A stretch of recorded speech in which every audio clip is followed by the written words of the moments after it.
This is the final word for Wisden.com, fueled by Kookaburra Cricket. I'm Adam Collins. I have Geoff Lemon back with me for the first time this summer. What are we doing at the WACA? I feel like I should have a tear running down my eye like Sinead O'Connor back at this beautiful cricket ground.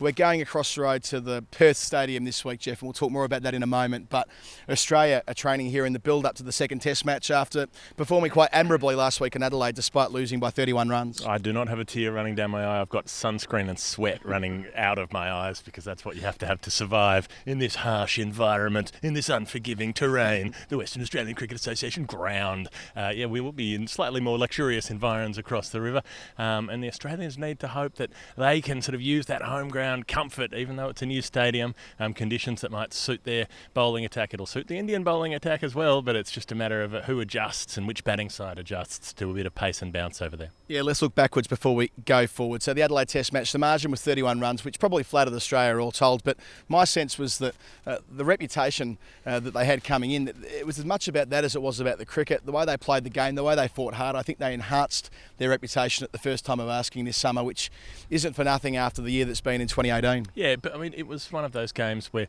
nothing went wrong. There were no blow-ups on the field. The nearest thing that anyone had to any sort of chat controversy was all of Rishabh Pant's pretty inane patter behind the stumps. But it was very PG rated and quite friendly sort of stuff, really, from the Indian wicketkeeper. So it was good to see a game without where the cricket was able to not be overshadowed by controversies. And another Test match where ball dominated bat for the most part, with the exception of Cheteshwar Pujara, who made a masterful 100 and a very important half-century in the second dig.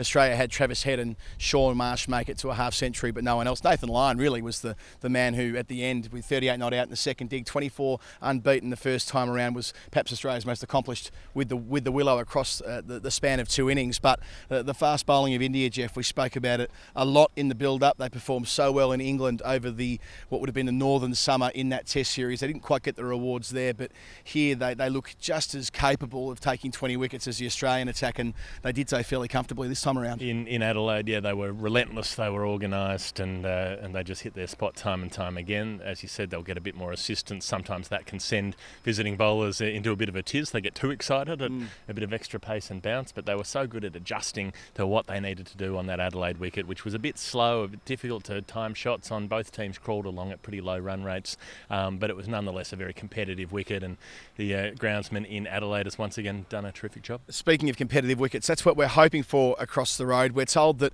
it'll have all of the elements of the old WACA pitch. We were in there this morning, Geoff, and it's a very impressive stadium. Whether it's a cricket ground or not, that can be debated. We'll see over the next 5 days whether it can feel like that once we get cracking, but it's a wonderful joint. Yeah, they've taken a long time over the planning and execution stage. This has been something that's been in the Western Australian imagination for, 15 years or so.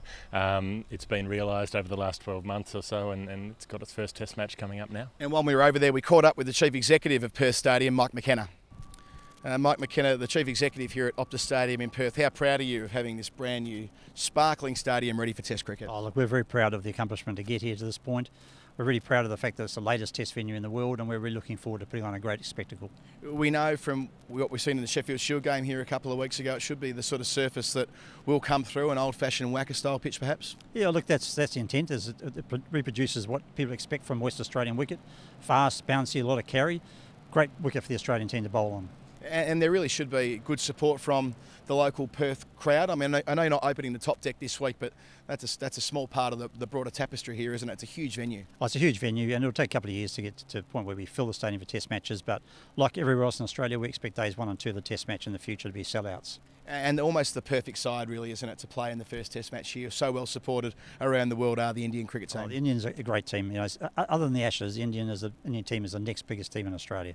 And do you think in the longer term this will be the sort of venue that we look around the world and say that's the gold standard? We want our grounds to look like this, as opposed to what we may have seen in the past. This is the new version of what we'll see in the future. Yeah, look, I certainly expect that. This stadium has been purpose built for cricket as well as other sports, and I think that's what you expect with these brand new stadiums. Is that they're the ones they set the standard. So your interpretation is the cricket ground first, and maybe a football stadium second for the purists out there. At this time of year, for sure. Perfect. Thanks for joining Wisden. Okay, no problems. So there won't be a change till the Australian 11 that plays on Friday. We're not expecting one anyway. Where there might be a shift, though, is the batting order. Aaron Finch could shuffle down and Usman Khawaja back to the top of the list where he performed so magnificently in Dubai back in October. Look, it's a possibility, but I don't think they will go for it. I think they've picked Finch as an opener. That was his job in Dubai. He did it well there. Had a poor match in Adelaide, but that can happen to anyone. And I think he'll get at least one more shot at the top of the order, and it might suit him with the ball coming on early to be able to play the kind of expansive drives that he likes to get on with.